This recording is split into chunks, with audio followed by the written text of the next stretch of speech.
एक नई नवेली दुल्हन कमरे में बैठी हुई अपने पति का इंतजार कर रही थी कि थोड़ी ही देर में उसका पति भी कमरे में आ जाता है। दुल्हन अपने पति को देखकर बहुत खुश होती है कि इतनी ही देर में एक एक करके कमरे में 8 लोग और आ जाते हैं।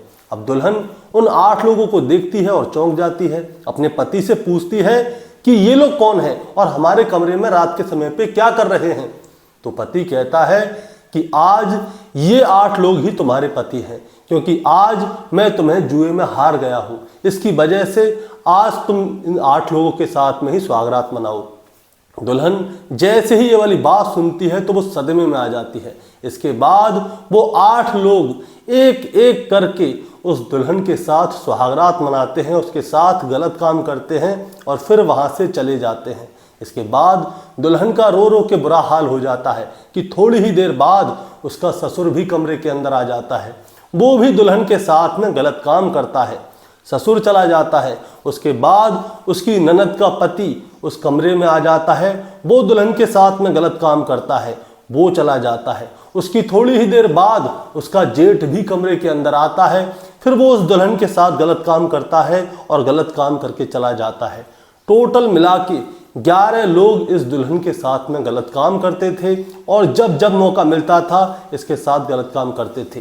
लेकिन आखिरकार ये दुल्हन जैसे तैसे बच के पुलिस के पास पहुंच गई और पुलिस को पूरी कहानी सुनाई।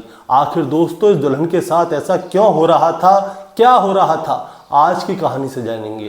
दोस्तों कहानी शुरू करूंगा उससे पहले मैं बस आपसे यही कहना चाहूँगा कि अगर आप मेरे चैनल पर नए हैं तो चैनल को जल्दी से सब्सक्राइब कर दीजिएगा, ताकि रोजाना रात को 8 बजे मैं आपके लिए एक सच्ची घटना की कहानी बता सकूं।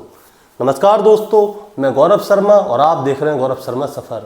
दोस्तों आज की जो सच्ची घटना मैं आपको सुनाने जा रहा हूं, ये सच्ची घटना शुरू होती है उत्तर प्रदेश के मेरठ जिले से और मेरठ जिले का ही एक गांव लगता है सिवई गांव। दरअसल मैं बात कर रहा हूं 8 दिसंबर 2025 की सुबह लगभग 8-9 बजे के आसपास का समय होता है। गांव के लोग अपने अपने काम पर जा ही रहे थे कि तभी वो देखते हैं कि रोड पर एक महिला पड़ी हुई है और वो धीरे धीरे करके घिसट रही है और उसके मुंह से चीख निकल रही है, पुकार निकल रही है, तड़प निकल रही है। गांव वाले जाते हैं उसके पास नज़दीक में तो देखते हैं कि उस महिला के जो शरीर के नीचे वाला हिस्सा है उस पर बहुत सारा तेजाब पड़ा हुआ है और वहाँ से बहुत बुरी तरह से बदबू आ रही है। अब गांव वाले उस महिला के पास जाते हैं, उसे पहचानने की कोशिश करते हैं तो पता चलता है कि ये महिला इसी गांव की है, यानी कि वो इसी गांव के रहने वाले दानिश की पत्नी है, जो कि आज इस हालत में है। गांव वाले आनन फानन में उस महिला को उठाते हैं, तुरंत ही हॉस्पिटल लेकर जाते हैं। पहले तो गांव वाले दोस्तों ये सोचते हैं कि शायद इस महिला के ऊपर कोई तेजाब बेजाब की बोतल गिर गई होगी या फूट गई होगी, जिसकी वजह से इसका ये हाल हो गया है। लेकिन ऐसा नहीं था। अब जब इस महिला का उपचार चल रहा था उसी बीच में कोई पुलिस को फ़ोन कर देता है। पुलिस भी मौके पर पहुंच जाती है और जब इसका उपचार हो जाता है इसके बाद इस महिला से बयान लिए जाते हैं कि आखिर तुम्हारे साथ ऐसा क्या हुआ है, तुम्हारी इतनी बुरी हालत कैसे है। क्योंकि उस महिला को देखकर साफ ये लग रहा था कि इस महिला के साथ मारपीट हुई है। उसके ऊपर काट फाट के निशान लग रहे थे और बुरी तरह से पीटने के निशान थे और शरीर से नीचे वाले हिस्से पे तेजाब गिरा हुआ था। तो पुलिस वाले अपने आप ही समझ गए कि जरूर इस महिला के साथ कुछ गलत हुआ है। इसीलिए अब इस महिला से बयान लिए जाते हैं कि आखिर तुम्हारे साथ क्या हुआ है और तुम इस हालत में कैसे पहुंची हो और तुम्हारे साथ ऐसा किसने किया है। तब जाके ये महिला बताती है कि साहब मेरे साथ 8 लोगों ने मिलकर गैंग रेप किया है। अब जैसे ही गैंग रेप वाली बात सामने आती है तो पुलिस वाले इससे पूछते हैं कि तुम्हारे साथ गैंग रेप किसने किया है और क्यों किया है। तो ये महिला बताती है कि साहब मेरे साथ 8 लोगों ने तो गैंग रेप किया है, लेकिन उसके साथ साथ मेरे ससुर यासीन ने भी मेरे साथ गैंग रेप किया है। उनके बाद मेरा ससुर यासीन आया था, उसने भी मेरे साथ बलात्कार किया था। मेरा जेठ शाहिद उसके बाद आया था, शाहिद भी मेरे साथ बलात्कार करता है। और फिर मेरी ननद का पति सोहिन, वो भी मेरे साथ में आके बलात्कार करता है। अब पुलिस वाले उससे पूछते हैं कि तुम्हारे साथ इतने लोगों ने बलात्कार क्यों किया, वजह क्या रही होगी। इसके बाद जो नेहा है वो पूरी कहानी शुरू से लेकर आखिर तक सुनाती है कि आखिर उसके साथ ये सारी चीज़ें क्यों हो रही हैं और कब से हो रही हैं। दरअसल दोस्तों होता क्या है, 24 अक्टूबर 2025 को नेहा की शादी दानिश के साथ हुई थी और नेहा उत्तर प्रदेश के बागपत की निवाड़ा गांव की रहने वाली है। अब शादी के बाद नेहा जो है दानिश के घर पे आ जाती है। सब कुछ सही चल रहा था शुरुआत में, लेकिन दानिश को जो है एक शौक था। वो शौक था शराब पीने का और जुआ खेलने का। और जो नेहा की शादी जब दानिश से हुई थी तो दान दहेज में उसको कुछ भी नहीं मिला था, मतलब कि जो थोड़ा बहुत होता है वो मिल गया था, इसके अलावा कुछ भी नहीं मिला था। दानिश को बहुत ज़्यादा वो थे उम्मीदें कि शायद मेरी शादी होगी तो मुझे बहुत सारा दहेज मिलेगा, जो कर्जा है उसे भी चुका दूंगा, लेकिन ऐसा कुछ भी नहीं था। दानिश का घर बड़ा था। अब दानिश के घर में क्या होता है, शाम के समय पे दानिश के घर पे जुड़ती है महफिलें।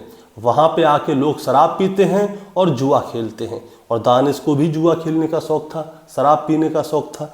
इसीलिए क्या होता है, जो दानिश है वो जुआ में कई बार पैसे हार गया था। अब पैसे हार गया था तो उसके पास कुछ होता तो था नहीं, तो वो गुस्से में जाके क्या करता था, नेहा को मारता था, पीटता था, उससे कहता था कि तू दहेज में कुछ भी नहीं लेके आई, अगर तू दहेज में कुछ लेके आई होती तो आज मैं अपना सारा कर्जा चुका देता। अब ये रोजाना की सी बातें होने लग गई। इसके बाद क्या होता है, लगभग 10-12 दिन पहले की बात है, नेहा घर के अंदर बैठी हुई थी, रात का समय था सोने का। इतनी ही देर में दानिश कमरे के अंदर आ जाता है। उसके साथ में 8 लोग होते हैं और 8 लोगों को वो अपनी पत्नी को जुए में हार चुका था। नेहा उससे पूछती है कि ये 8 लोग कमरे में क्यों आए हैं, इसकी वजह क्या है। तो दानिश बोलता है कि आज मेरे पास पैसे तो थे नहीं, तो इन लोगों ने मेरे से बोला कि तुम चाहो तो तुम्हारा पैसा एक बार में ही फ्री हो सकता है। तो दानिश पूछता है कैसे। वो कहते हैं कि तुम अपनी बीवी को दांव पे लगा दो, अगर तुम जीत जाते हो तो तुम्हारा पैसा माफ, नहीं तो तुम्हारी बीवी हमारी आज रात के लिए। और दानिश ऐसा ही करता है, लेकिन दानिश जुए में अपनी बीवी को हार जाता है। इसके बाद 8 लोग एक एक करके दानिश की बीवी नेहा के साथ में गलत काम करते हैं और वो इसके हाथ पैरों को पकड़ लेते हैं। नेहा पूरी रात चिल्लाती रहती है, चीखती रहती है, लेकिन उसकी आवाज़ को उस कमरे से बाहर तक नहीं निकलने देते और उसके साथ बलात्कार करते हैं सभी लोग मिलके। उसके बाद कमरे का बाहर से ताला लगा देते हैं, और जब कमरे का बाहर से ताला लगा देते हैं तब क्या होता है दोस्तों, ताला खोलता है नेहा का ससुर यासीन। यासीन आता है, कमरे में घुसता है और अपनी बहू नेहा के साथ बलात्कार करता है। नेहा अपने ससुर के सामने हाथ पैर जोड़ती है, गिड़गिड़ाती है। तो यासीन कहता है कि तूने हमारे बेटे के साथ सिर्फ निकाह ही तो किया है, दान दहेज में तो तू कुछ लाई नहीं है, तो तेरा क्या फ़ायदा हमारे घर में आने से। तो यासीन इसके साथ में गलत काम करता है। उसके बाद इसका जेठ बारी बारी से इसके साथ गलत काम करता है, और फिर इसका ननद का पति सोहिन भी इसके साथ में गलत काम करता है। ये पुलिस वालों से कहती है कि साहब, जिन 8 लोगों ने मेरे साथ बलात्कार किया था उनमें से 2-3 लोगों को मैं जानती हूँ, उनके नाम भी मुझे पता है। उनमें से एक का नाम है उमेश गुप्ता, दूसरे का नाम मोनू और तीसरे का नाम अंशुल। ये तीनों गाजियाबाद के रहने वाले हैं और हमारे यहाँ पे आके शराब पीते हैं, जुआ खेलते हैं, अय्यासी काटते हैं। और इनके साथ में 5 लोग और हैं, उन्हें मैं चेहरे से पहचान जाऊँगी, लेकिन नाम मुझे उनके नहीं पता। अब जैसे ही ये वाली बात सामने आती है तो पुलिस वाले क्या करते हैं, सबसे पहले नेहा का मेडिकल करवाते हैं। और जैसे ही मेडिकल आता है सामने तो सारी बातें सामने आ जाती है कि हाँ, नेहा के साथ कई लोगों ने बारी बारी से बलात्कार किया है और उसके बाद उसके साथ मारपीट भी हुई है। अब नेहा से पूछा जाता है कि तुम्हारे ऊपर ये तेजाब कहाँ से आया। तब जाके नेहा बताती है कि साहब, ये लोग मुझे इतनी बेदर्दी से मारा करते थे कि मेरे पेट में जो गर्भ पल रहा था, इनकी मारपीट की वजह से मेरा गर्भपात हो गया। और ये लोग नए नए लोगों को लेके आते थे मेरे साथ बलात्कार करने के लिए। मैं घर से भागने की कोशिश करती थी, चीखती थी, चिल्लाती थी, लेकिन मेरी मदद के लिए कोई भी नहीं आता था। इसीलिए इन लोगों ने कल रात को मेरे को मारने की कोशिश की और इन लोगों ने मेरे ऊपर तेजाब भी डाला और मुझे उठा के नदी में फेंकाए। इन लोगों ने समझा कि शायद मैं मर गई हूँ, लेकिन मैं मरी नहीं थी, मैं बच गई। मुझे जब सुबह होश आया तो मैं नदी से बाहर निकल के सड़क पे घसीटने लगी। उसके बाद गांव वालों ने मुझे उठा के हॉस्पिटल पहुंचाया और हॉस्पिटल में अब आप मेरे से आके बयान ले रहे हैं। अब दोस्तों, जैसे ही ये वाली बात सामने आती है तो पूरे गांव में आक्रोश हो जाता है कि जो उसका पति है दानिश, उसका ससुर, उसका जेठ, उसका नंदोई, इन सभी ने उसके साथ बलात्कार किया है।